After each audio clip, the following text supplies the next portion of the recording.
What's going on, guys, and welcome back to the channel. Now, last episode of The Pacific, we left off with pretty much seeing some of the mishaps and the regrets of Leckie, obviously, with his whole relationship endeavors and his problems with his drinking and a lot of things that we've mostly seen.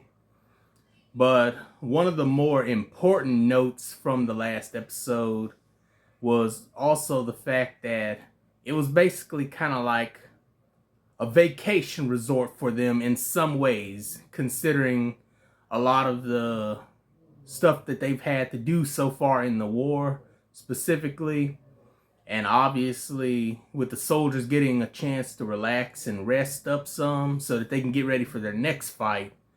But one of the other things that we also followed was obviously a lot of the awards that were given out to a lot of the soldiers, plus couple obviously having to be promoted or transferred to other specific jobs and stations that obviously need more attention, specifically from more qualified soldiers, obviously, that we've seen. But either way, those were mostly the more important things to take away from the last episode. So we're gonna go on ahead and jump right on into this next one, which is episode 4, and it is called, that is 3 different things: Gloucester, Pavuvu, I think that says, and Banika.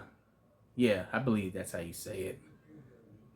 All right, let's jump right on into this episode.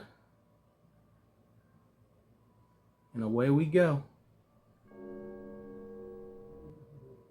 Hanging fire! Getting right into it. Putting us right into it right away. Guns up!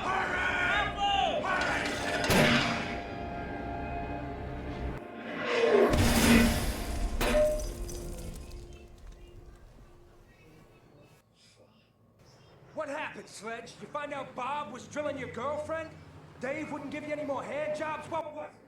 Shot outside the correction. Thought you said drop 2-5, sir. Oh, you thought? Ah, for Christ's sakes, if you don't know, you ask. Say again, the correction sergeant. You got artillery shrieking overhead, machine gun fire, so you yelled. You screamed it. You just killed 2 of your best friends, while Tojo and Fuckface over there continue to hose our line. Wow. Make a school circle. That's messed up. You're Marines now. You're not recruits. You ever think you're gonna fire a short round, you say so in the most forceful manner possible. You hear me, Sledge? Yes, Sergeant. Back to the line. Let's try this again. Porter and Barkley, you're up.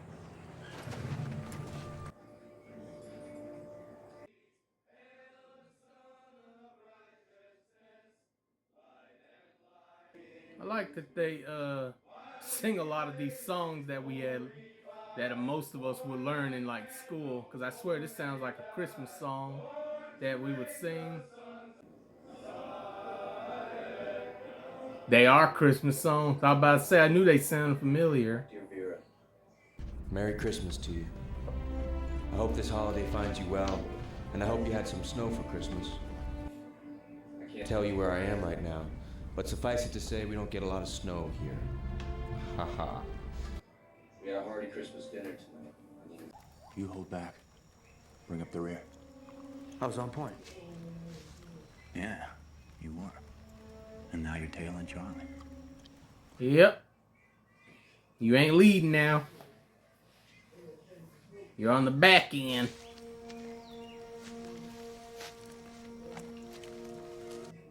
But hey, there's some good qualifications for being on the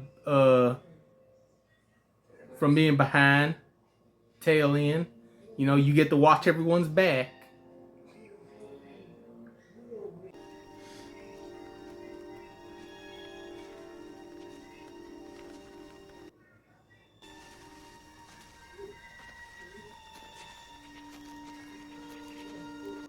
Oh no. Don't let this be friendly.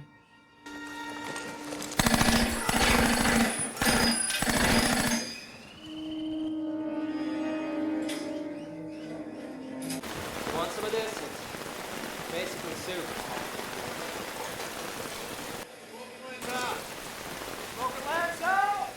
As if we could smoke underwater.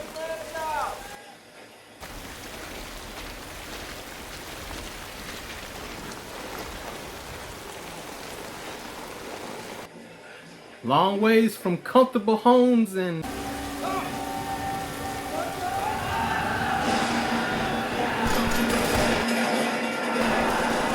Why is it that they scream out so much when they're about to attack? Is that just like a culture thing, specifically? Leckie! Go to the intelligence tent! If we get overrun, burn it! Ah, okay. So basically, if they start losing, they can't let them get any information. G Company took 3 alive. Well, good for them. It was a bonsai suicide attack for the rest of these guys. Apparently all the Japs on this end of the island running like hell to Rabaul. They left their sick and wounded at a camp near here. Another 100 volunteered for this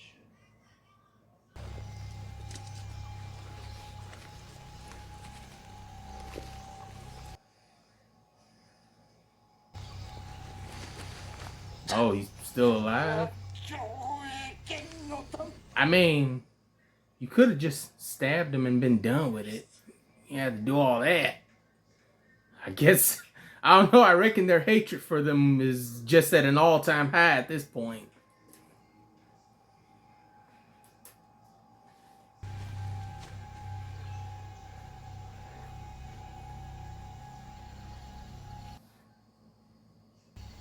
That was probably the most subtle brutalness I've seen. Like, they're just looking at him doing that, and they probably have the same feeling of knowing why he did that.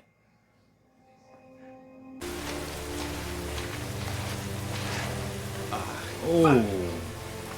Nah, that would suck.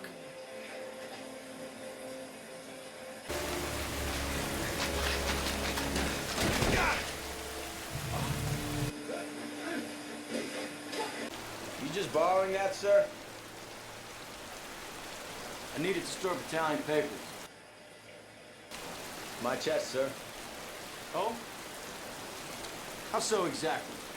I see you going at that, sir. And if some dead Jap wants to come back and get his chest, he can get it from me. Yeah, I don't think so, Private. An enlisted man can't have something like that. It's against regulations. What about the pistol? Using that for a battalion paperweight, sir? What pistol? Somebody took it from out of there. Battalion papers, sir? Get out of my tent, Mikey. Not in your tent, sir. There's something missing from my tent. And he assumes that it was him. Punish me on the Suspicion I may have taken something. The very existence of which you denied. Something that, if it did exist, rightfully belonged to me anyway. You're kind of treading on some thin line right now. Might do me some goods. The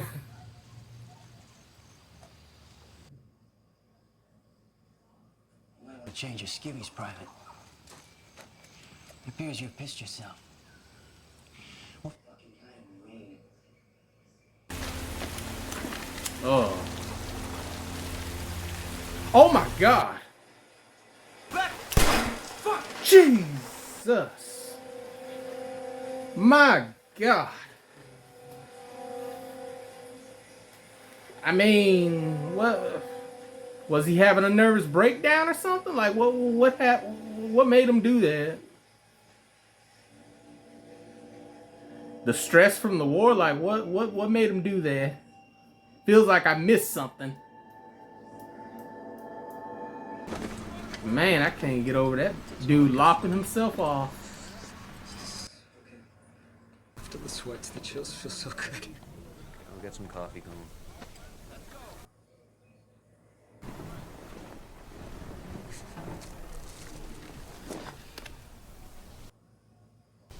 What? Read to me, Daddy.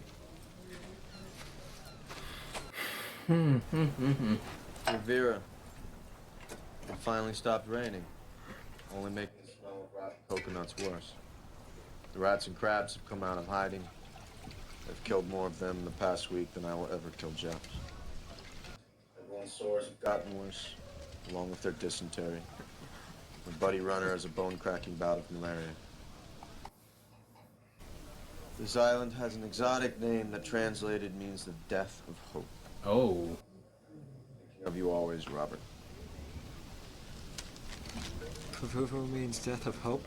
I don't know what it means. And I don't care. Hey, Leckie. Parents ever send you dress blues? The joke stopped being funny a year ago, Hoosier. Thought you might want to get spiffed up. Italians holding the lottery. Was surprised, a bullet in the head. Take it home. Hmm. You put my name in here, didn't you? Okay, good luck, all of you. G Company, 2nd Platoon, Private Bauer.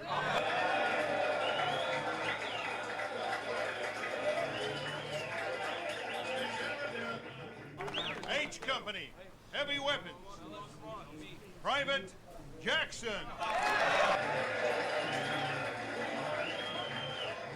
I Company, 1st Platoon, Private Guest.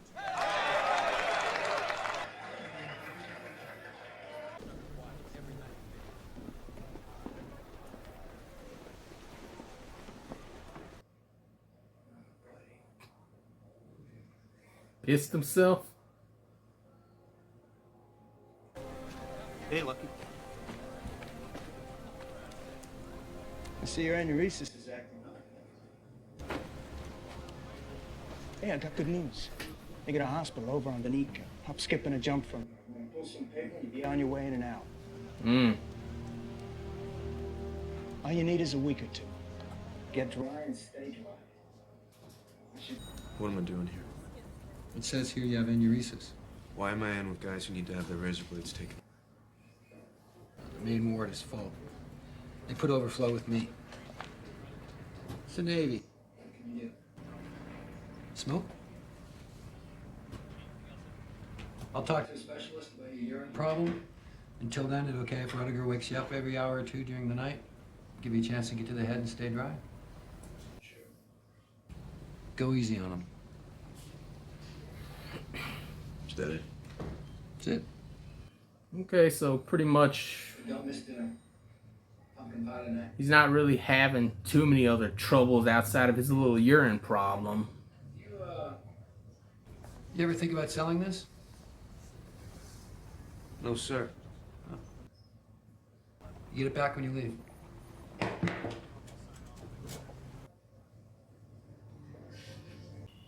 He done did it again. Huh?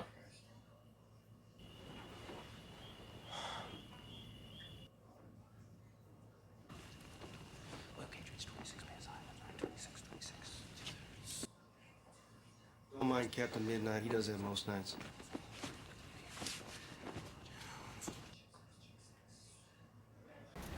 Back home, after you won the war for guys like me, I'd be happy to take a run at shrinking your head. For $20 an hour. But here, all I do here is assess. Who can return to his unit and who can't. So your head is safe. You know, most of the guys that come through here are simply tired. My guess is you fall into that category. Yeah. Kind of like a good mental resting area specifically for those who kind of already lost their minds a little bit. Guadalcanal, the Japs have sent a bomber in every night. It's mostly just to keep us awake. Gloucester was the rain. And Pavuvu was just the fucking fact I was on Pavuvu. So basically each one providing a different problem specifically. Record that. I was a freshman in high school. Coward. Fucking coward.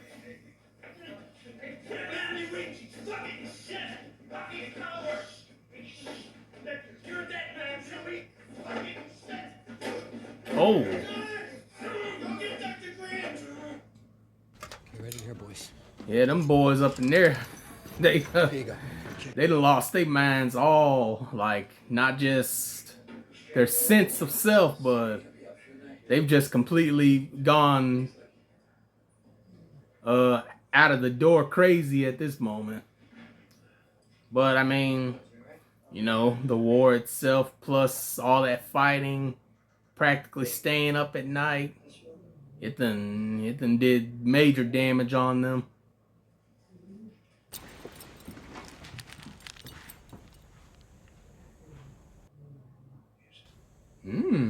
Hey, it's me. Bob Leckie. Hey, Leckie. You know Gibson? We were on Gloucester together. Now before that. Your buddy wanted to get up Pavuvu and go home. There's nothing crazy about that. He attempted to steal a plane to do it. Oh. Then when they stopped him, he tried to kill himself. Mm.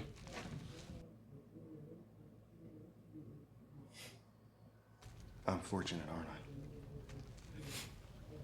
This is as bad as my war gets. That's a good point. You know, everyone going through different things, but realistically, the type of job he's doing is nowhere near as bad. Why not just hang around for, say, another week? I don't think that'd be healthy for me, Doc. Listen, if you're not above taking a bribe, that Jap pistol I brought, you can have it. Really? Mm. How much? It wouldn't be a bribe if I charged you. It's on the house. No ammo. If you get crazy around here, I wouldn't want you killing yourself. Yeah, that's not my style. I drink and chase nurses. Different way of having a coping mechanism besides taking yourself out. You must have gone through a lot to bring it here. Why just give it away? I'm rested. I'm fit. I want to return to my unit and my friends. On Guadalcanal. About to tell us why. Coming back from the airfield to the work party. Jet planes came in, dropping 500-pounders while we're out in the open. Mm. All we could do was jump into a slit train. There was this guy. I didn't know him. He was tucked in behind me. I could feel his heart beating. His lungs fighting for air. His lips on my back as he prayed to God to keep him alive. He believed God would save me. Jesus, I envied him.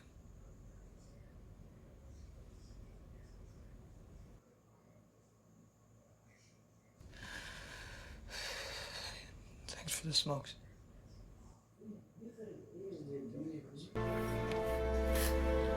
Then we kind of see Leckie there a little bit. Look like he was contemplating whether if it was a good choice or not.